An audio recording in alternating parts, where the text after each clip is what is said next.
I meet you today is to transmit, is to convey this message which I collected on the ground in Libya. This is the only way in which I allow myself to be an emissary. Of a diplomacy, never.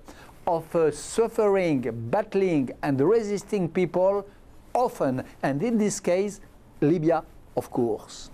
Let me get one Gaddafi question. Must, as we say in France, dégage, dégage, go away, Gaddafi, as the Tunisians said to Ben Ali.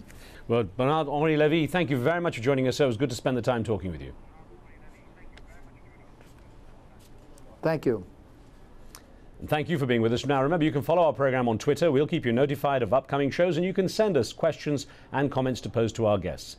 On the next show, the ripples of revolution. What chance is there that the Arab uprisings will trigger a thirst for greater freedoms in countries such as China, Cuba, and Myanmar?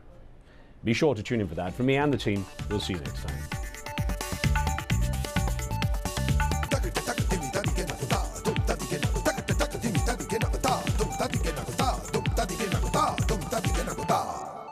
Business Latest is brought to you by the Qatar Tourism Authority and Catalan.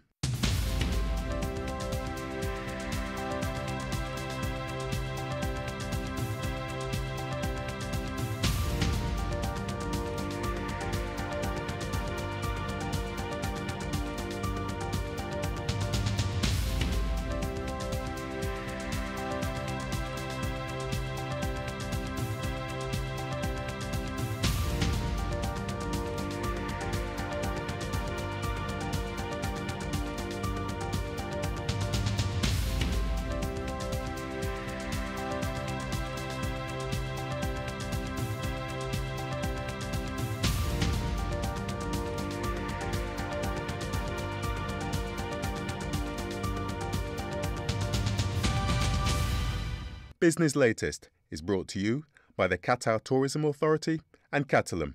All the news, all the time. AlJazeera.net/English.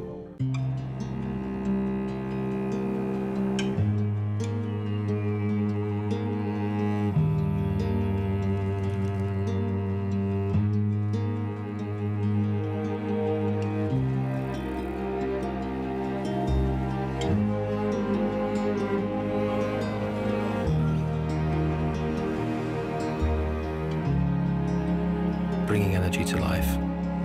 Raskas, the power of the drop.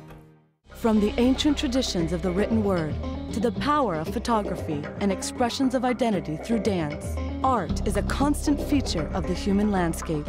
An underground theater group fights for democracy. Blind musicians make their mark in Bangladesh. Palestinian teenagers develop a photography project with kids from the other side of the wall. Across the world, art transcends physical barriers. Artscape, at this time on Al Jazeera.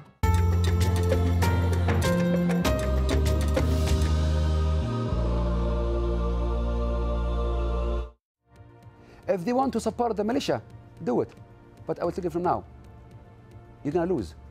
We will win. And we're not afraid. The Libyan leader's son warns of a full-scale military assault on opposition fighters and says victory is in sight.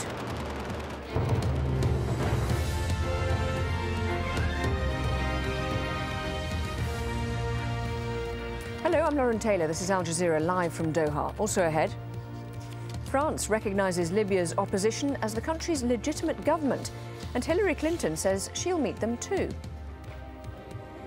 Reports that Saudi police have opened fire on protesters ahead of mass rallies planned for Friday.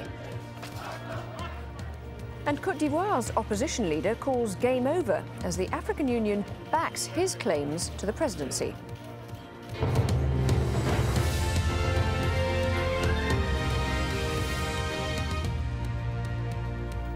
Hello, the Libyan leader's son, Saif al-Islam Gaddafi, has warned that rebel fighters in the east, they face a full-scale assault from government forces. And things are moving quickly on the diplomatic front. The French President Nicolas Sarkozy met envoys from the Libyan opposition in Paris, saying the National Council, based in Benghazi, is now the legitimate government of Libya.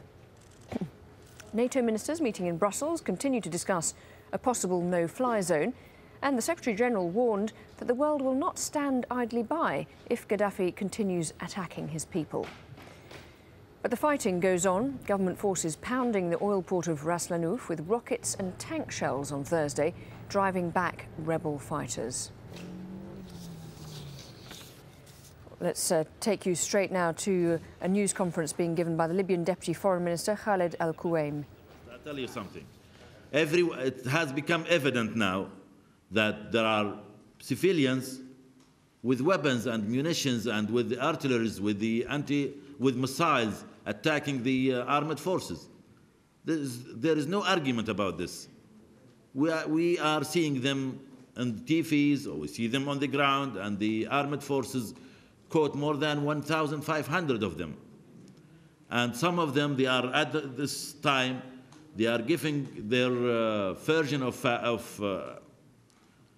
events on Libyan TV now. And today I made official request to the armed forces to allow at least 1 or 2 TV channels, international TV channels, to interview some of those people arrested yesterday and the day before, either in Zawiya or in Ras Lanouf, to be sure about the motives of those elements. For me, it's clear, and for any other Libyans, and maybe for a lot of Arabs, the way they dress, the beard and the turban, and even the trouser, it's very obvious. All of them, they don't wear the trouser until they wear it like this. And for us, it's clear they are really part of Al-Qaeda. Some of them, I'm sure, they are not Al-Qaeda members. They just took into the street for different reasons. But the core of this attacks are the Al-Qaeda element. And that's why we are insisting on fact-finding mission from the international community to come as soon as possible to Libya. And by the way, in between the February the 15th until maybe the February the 27th or 28th, all media, whether they are TV channels or newspapers or news agencies, all of them, they came to the conclusion that the Libyan armed forces using the mercenaries from African continent, from Africa. And there are heavy aerial bombardment on different towns and cities in Libya. And you know, until the 28th of last month, there were no any engagement between the army and the militias. And until today, by the way, there is no curfew, there is no state of emergency, and there is no call for reserve.